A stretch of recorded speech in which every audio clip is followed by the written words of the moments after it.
Et si le pari agricole le plus audacieux du siècle naissait d'un des pays les plus pauvres de la planète? Mais derrière les rires, quelque chose d'autre gronde. Un défi lancé à l'histoire même du Burkina Faso. Pendant des décennies, on a répété à ce peuple qu'il ne pouvait pas choisir sa route, qu'il était condamné à la dépendance, incapable de nourrir ses enfants sans aide étrangère, impuissant face aux puissants. La presse internationale explose de sarcasme. Du chocolat dans le désert, moquent les grands journaux européens. Analystes et experts en développement prédisent la catastrophe. À Paris, à Londres, à Berlin, on tourne ce rêve en dérision. Pour la plupart, c'est la preuve d'un aveuglement, d'une arrogance ou d'un désespoir sans issue. Imaginez, au cœur du Sahel, là où la pluie se fait attendre des mois entiers et où la terre se craquelle de soif, le Burkina Faso annonce vouloir planter 200 000 hectares de cacaoyers. Devant la nation, le capitaine Ibrahim Traoré, figure à la fois fascinante et controversée, proclame « Le destin du Burkina ne se jouera plus dans la poussière, mais dans le cacao ». Ce projet va bien au-delà de la plantation de cacao. Il devient le symbole d'une lutte pour la souveraineté, d'une rébellion contre le carcan invisible de l'aide et du fatalisme. Faire pousser le cacao, fruit des forêts humides, là où le vent du Sahel balaie tout, c'est rêver l'impossible et lui donner une forme d'or brun. Avant d'explorer les risques et promesses de ce pari, revenons sur le passé qui a forgé la soif de renouveau du Burkina Faso. D'où vient cette volonté de défier l'impossible? Mais l'enjeu est immense. Si ce pari échoue, le Burkina Faso n'aura pas seulement perdu des hectares et de l'argent. Ce serait une humiliation mondiale, un espoir brisé pour toute une génération. Mais si ce rêve prend racine, il pourrait bouleverser la carte de l'Afrique et ouvrir une brèche dans l'impossible. Comment un pays si malmené par l'histoire en est-il venu à tenter un tel saut dans le vide?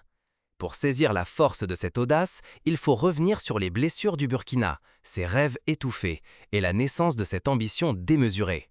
Le désert peut-il vraiment accueillir la culture du cacao, plante des forêts humides? C'est la question qui a électrisé le Burkina Faso et surpris la planète entière, le jour où le capitaine Traoré a lancé « Nous allons planter 200 000 hectares de cacao en plein Sahel ». Un pari insensé, dans un pays assoiffé de pluie, où la terre craque de sécheresse et où même le mil, si robuste, peine à pousser. Pour mesurer la secousse, il faut comprendre ce qu'incarne le cacao. À l'échelle mondiale, l'industrie du cacao pèse plus de 120 milliards de dollars chaque année. Le Ghana et la Côte d'Ivoire dominent, inondant les marchés de fèves, tandis que l'Europe et les États-Unis captent presque toute la valeur ajoutée. Les producteurs africains, eux, restent piégés dans la pauvreté. Dès les premiers jours, la mobilisation est fulgurante. Les écoles transforment leurs cours en pépinières. L'armée, les enseignants, les femmes, les enfants, tout le monde s'active. On voit des soldats arroser de jeunes plants, des mères transporter de l'eau, des enfants réciter des comptines sur le chocolat. Le cacao n'est plus une simple culture, il devient une cause nationale, un combat collectif. Pour le Burkina Faso, le défi est plus rude encore. Un pays enclavé, ravagé par la sécheresse, dépendant de l'aide alimentaire, marqué par des famines récurrentes et un lourd sentiment d'infériorité forgé par l'histoire et l'économie. Durant des décennies, on a répété aux Burkinabés qu'ils ne sortiraient jamais de ce carcan. Mais soudain, l'annonce de Traoré fracasse ce récit figé. Le cacao devient l'étendard d'une rupture, la preuve qu'on peut refuser la voie tracée par d'autres, qu'on peut revendiquer sa souveraineté. Au dehors, les sarcasmes fusent. Les experts étrangers dénoncent une illusion, une folie vouée à l'échec, qui risque d'engloutir les maigres ressources nationales et d'enfoncer le pays dans la ruine et l'humiliation. Même à l'intérieur, le doute rôde. Et si ce rêve n'était qu'un mirage de plus, destiné à se dissoudre sous le soleil du Sahel? Pourtant, avec les jeunes pousses, quelque chose d'inattendu germe. Un espoir têtu, une fierté inédite, la volonté féroce de prouver que, cette fois, le destin ne serait pas dicté de l'extérieur. La peur de tout perdre est là, mais l'envie de renverser l'ordre du monde l'emporte. Mais d'où vient cette idée? Et comment le projet a-t-il vraiment commencé? Pour comprendre, il faut remonter aux origines du pari et à la vision de ceux qui l'ont porté. La presse internationale jubile. Le Burkina Faso devient la risée des éditoriaux. Les grands titres ironisent « Le cacao du désert, mirage africain ». Les analystes répètent que la nation vient de risquer son futur et la crédibilité de son président sur une chimère. Quand le rêve rencontre la rudesse du climat et la défiance du monde, tout vacille. À peine le projet de cacao annoncé, la planète éclate de rire. Dans les journaux européens, on raille. Du chocolat au Sahel, quelle absurdité! Les caricatures montrent des cabosses desséchées, des investisseurs qui détournent le regard. Les experts crient au suicide économique.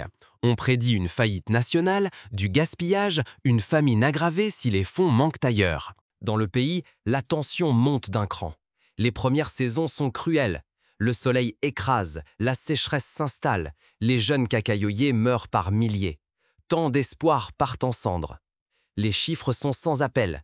Des dizaines de milliers de plants perdus, des familles exténuées par des arrosages sans fin, des rêves de richesse qui s'étiolent. Face à la tempête, le capitaine Traoré ne plie pas. À la télévision, il martèle « Chaque arbre est un soldat dans la guerre pour notre souveraineté ». Le slogan s'impose. L'échec n'est plus une affaire privée, il menacerait l'âme du pays. C'est un combat pour la dignité, la fierté nationale contre la fatalité et le mépris international. Dans les villages, la mobilisation s'organise. Les écoles deviennent des pépinières.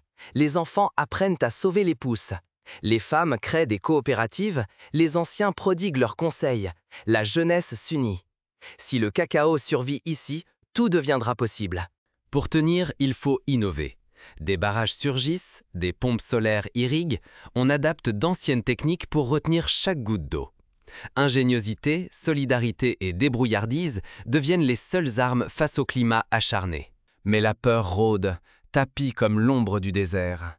Et si tout échouait, si l'humiliation mondiale s'abattait sur le pays? Sous l'élan collectif, la pression est immense. L'enjeu, l'avenir du Burkina Faso, la réputation de son président, l'honneur collectif. Quelques succès naissent, fragiles. Ici, une parcelle reverdit.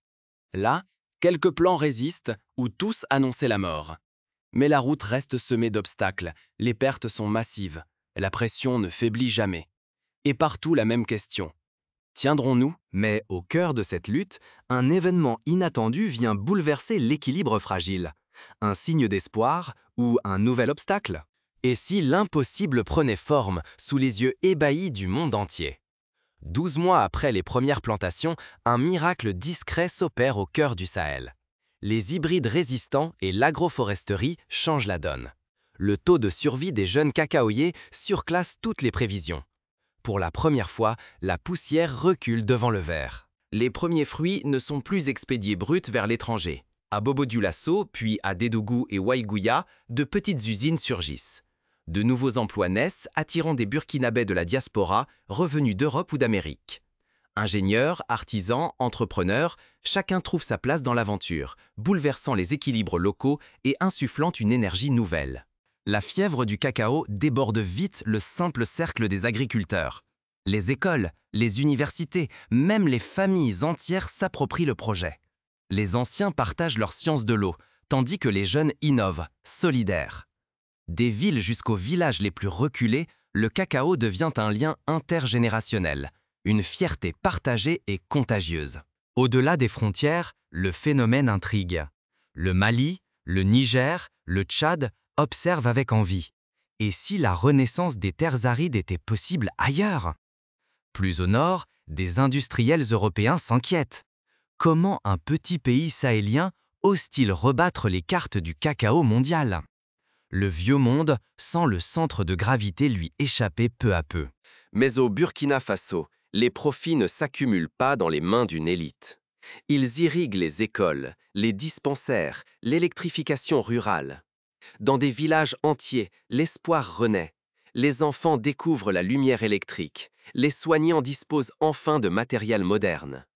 Le chocolat produit localement devient symbole de dignité retrouvée, de fierté nationale. Le modèle burkinabé fait la une des médias africains puis internationaux. Des experts de Nairobi, de Sao Paulo, de Jakarta viennent sur place pour comprendre l'ampleur du changement. L'Union africaine cite le Burkina Faso en exemple de souveraineté retrouvée. Mais la réussite fulgurante attire aussi son lot de menaces. Les prix mondiaux du cacao, imprévisibles, risquent à tout moment de s'effondrer. Les négociants européens évoquent des sanctions, Les tensions commerciales montent. Le climat se montre de plus en plus capricieux, sécheresse soudaine, inondations brutales. Sur les marchés, l'incertitude plane, prête à ébranler tout l'édifice patiemment bâti. Si le Burkina Faso tient bon, il deviendra le premier pays du Sahel à imposer sa voix dans un secteur jadis verrouillé. Un modèle pour l'Afrique entière et un avertissement pour l'Europe. Mais il suffirait d'une crise, d'un faux pas, pour tout faire basculer. Le rêve pourrait redevenir mirage. Ce que le cacao a semé dans le Sahel dépasse de loin le simple goût sucré du chocolat. Mais derrière l'élan collectif, la pression monte.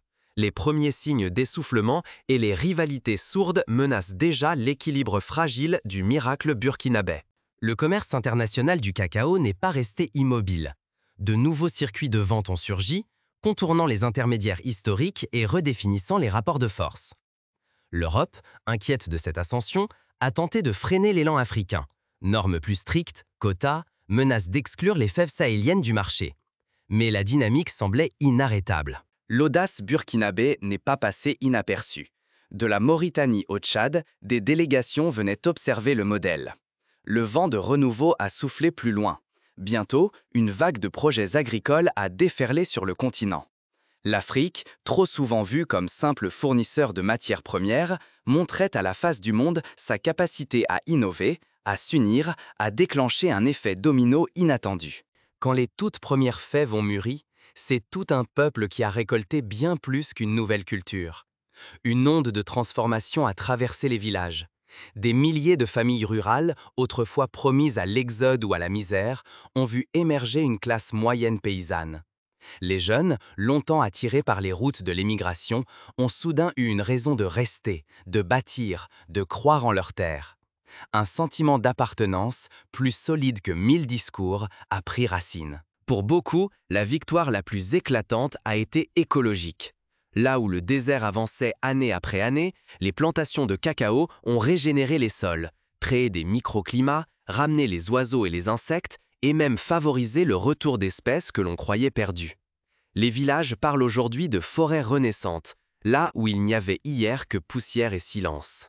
Dans l'ombre de cette réussite, certains acteurs préparent déjà leur riposte. Car chaque révolution attire ses adversaires, et le plus dur reste à venir. Le monde entier retient son souffle. Si le Burkina Faso tient bon, alors c'est tout l'équilibre nord-sud qui pourrait être bouleversé. Mais un seul faux pas et ce rêve pourrait s'effondrer, ravivant le scepticisme de ceux qui préfèrent l'Afrique soumise. Cette révolution s'est muée en fierté nationale. Pour la toute première fois, la souveraineté n'était plus une promesse creuse, mais une réalité tangible. Les Burkinabés goûtaient au respect, non pas offert, mais conquis. La dignité se lisait dans les marchés foisonnants, les écoles rénovées, les familles réunies sous un même toit. Mais chaque victoire porte sa part d'ombre. La pérennité de ce modèle reste fragile. La pression sur l'eau, la menace du changement climatique, la volatilité des prix mondiaux pourraient tout remettre en cause. La gestion des risques et la sauvegarde de l'unité nationale sont désormais sur toutes les lèvres, car la moindre faille pourrait servir d'argument à ceux qui rêvent d'un retour à l'ordre ancien. Le Burkina Faso a fait plus que planter du cacao. Il a semé un oui collectif, là où le monde entier voyait un non définitif. Ce n'est pas seulement une histoire de fèves, c'est le récit d'un pays qui, face au scepticisme universel, s'est levé pour défier l'impossible.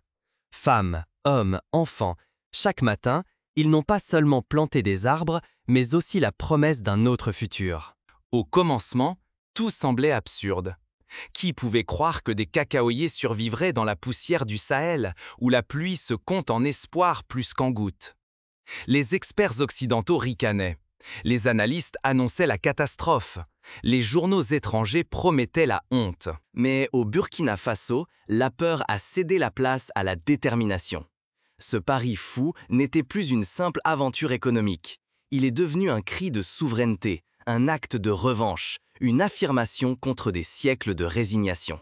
Là où l'on disait « impossible », ils ont répondu « essayons ». Là où l'on traçait des frontières imaginaires, ils ont inventé de nouveaux horizons. Le cacao est devenu le symbole d'une reconquête psychologique, sociale, écologique. Une révolution dans les esprits, aussi forte que dans les champs. Et vous, Qu'est-ce qui, dans votre vie ou votre communauté, paraît impossible, jusqu'à ce que quelqu'un ose y croire? Quelles terres arides en vous attendent qu'un grain de folie y prenne racine? Le pari du Burkina Faso n'est plus seulement le leur. Il reflète tous nos désirs de souveraineté, de dépassement, d'émancipation. Il rappelle que les limites imposées par d'autres ne sont jamais définitives, à moins de les accepter. Le Burkina Faso a risqué plus que ses économies. Sa réputation, sa confiance, sa dignité nationale étaient en jeu. L'échec aurait signifié l'humiliation, le retour aux chaînes invisibles de la dépendance. Mais renoncer c'eût été pire, refuser de défier ses propres limites, laisser passer la chance d'un autre destin. En cultivant le cacao, ils ont planté une question dans l'esprit de chacun. Jusqu'où sommes-nous prêts à aller pour réinventer notre avenir? Quels sont les cacaos que la vie, la société ou l'histoire nous interdisent de rêver? Alors, face à cette victoire, posez-vous la question. Quel serait votre cacao? Qu'êtes-vous prêt à planter, même si le monde entier vous affirme que c'est insensé? Pour atteindre la longueur cible, ajoutons des exemples, des parallèles historiques, des scénarios alternatifs et des scénarios concrets que le Burkina Faso pourrait suivre pour maximiser ses chances de réussite. Pour le Burkina Faso, ces exemples prouvent qu'il n'existe pas de fatalité. Mais ils rappellent aussi que la réussite repose sur 4 piliers essentiels: l'innovation technologique, l'union sociale, la gestion durable des ressources et l'ouverture internationale. De la même façon, dans les années 70, la révolution verte en Inde a bouleversé le destin d'un pays menacé par la famine chronique. À coups de semences améliorées, de fertilisants, de formation des paysans et de mobilisation nationale, l'Inde est passée en quelques décennies du statut d'importateur massif de céréales à celui d'exportateur. Ce n'était pas sans obstacle. Les sécheresses, la pauvreté, les doutes initiaux. Mais la volonté collective et l'accès à la connaissance ont fini par triompher. Pour comprendre toute la portée de ce pari, il est utile de le comparer à d'autres grandes révolutions agricoles qui ont marqué l'histoire. Prenez par exemple l'irrigation dans l'Égypte ancienne. À une époque où tout semblait sec et aride, les anciens Égyptiens ont transformé le désert en vergers et en champs fertiles grâce à l'ingéniosité et à la persévérance. Le Nil, source de vie, fut domestiqué, canalisé et chaque goutte d'eau comptait. L'irrigation, les norias, les digues furent les outils de leur émancipation. Il a fallu des générations, mais l'Égypte est devenue le grenier du monde antique. Un autre exemple frappant est celui d'Israël. Ce petit pays, né dans une région semi-désertique, a réussi à produire des fruits, des légumes et même des fleurs à destination de l'Europe, grâce à des innovations comme le goutte-à-goutte, la recherche agronomique et la gestion collective de l'eau. Les kibboutz, ces communautés agricoles solidaires, ont été le laboratoire d'innombrables expériences. Aujourd'hui encore, des délégations africaines, asiatiques, sud-américaines visitent Israël pour s'inspirer de cette transformation. Dans les régions les plus arides, des techniques ancestrales pourraient être revisitées.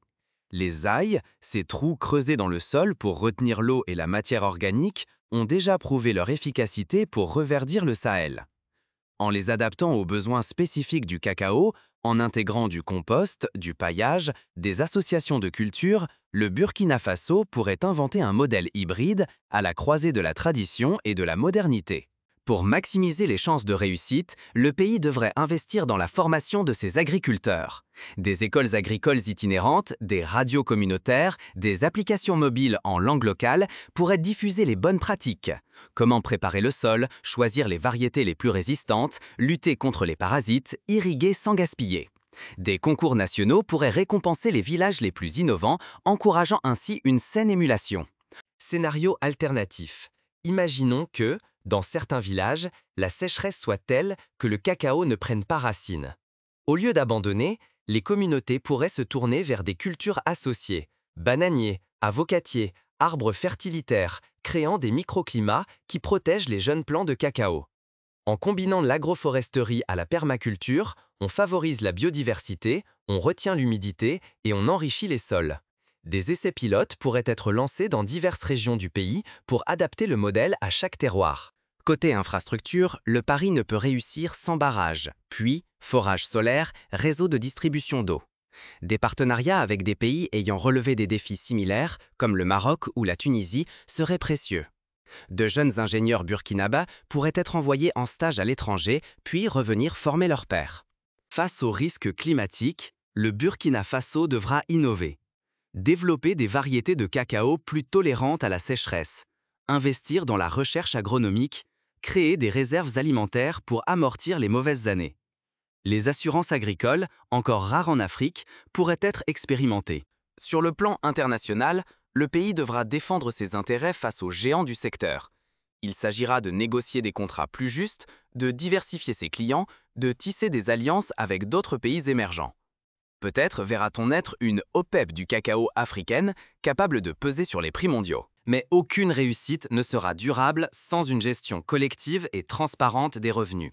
Il faudra éviter les erreurs du passé. Corruption, accaparement par une élite, exclusion des femmes et des jeunes. Des assemblées villageoises, des audits citoyens, des plateformes numériques pourraient garantir une répartition équitable des profits. Un enjeu crucial sera la transformation locale du cacao. Plutôt que d'exporter des fèves brutes, le Burkina Faso doit miser sur la valeur ajoutée. Chocolat, poudre, beurre de cacao, cosmétiques, boissons. La création de petites unités artisanales permettra de diversifier l'économie rurale. Des coopératives féminines, comme au Ghana ou en Côte d'Ivoire, pourraient être soutenues pour développer des produits uniques ancrés dans le terroir burkinabé. Mais l'histoire ne s'arrête pas là. D'autres pays suivent la voie tracée. Le Niger lance un programme de café sahélien. Le Tchad expérimente la culture du thé. L'Afrique sèche, jadis synonyme de fatalité, devient un laboratoire d'innovation verte. Imaginons dans 10 ans, le Burkina Faso a consolidé sa place sur la carte mondiale du cacao. Les villages autrefois oubliés accueillent des visiteurs venus du monde entier. Les jeunes burkinabés, loin de rêver d'Europe, créent des entreprises, développent des start-up agricoles, exportent du chocolat bio estampillé Made in Sahel. Pour renforcer la résilience sociale, des campagnes de sensibilisation devront accompagner la transformation du paysage. Il faudra valoriser les métiers agricoles, lutter contre l'exode rural, offrir des perspectives aux jeunes. Les écoles pourraient intégrer dans leur cursus l'histoire du cacao burkinabé, les sciences de l'environnement, l'économie coopérative. Bien sûr, les obstacles seront nombreux. Sécheresse extrême, attaques de parasites, fluctuations brutales des prix. Mais chaque revers nourrit l'expérience collective. Des fonds de solidarité intervillageois, des réseaux de soutien avec la diaspora, des partenariats avec des universités étrangères sont mis en place. La résilience devient la règle. Et vous, face à l'impossible, que choisirez-vous de planter? En plantant du cacao, le Burkina Faso a offert au monde une leçon. La pauvreté n'est pas une fatalité. Le climat n'est pas une barrière infranchissable. L'histoire n'est pas écrite à l'avance. Ainsi, le pari du Burkina Faso s'inscrit dans une longue tradition humaine, celle de transformer l'impossible en possible. Comme les pionniers de la conquête de l'Ouest américain, qui ont dompté les grandes plaines. Comme les peuples du Sahel qui, depuis des siècles, inventent des solutions pour survivre là où la vie semble impossible.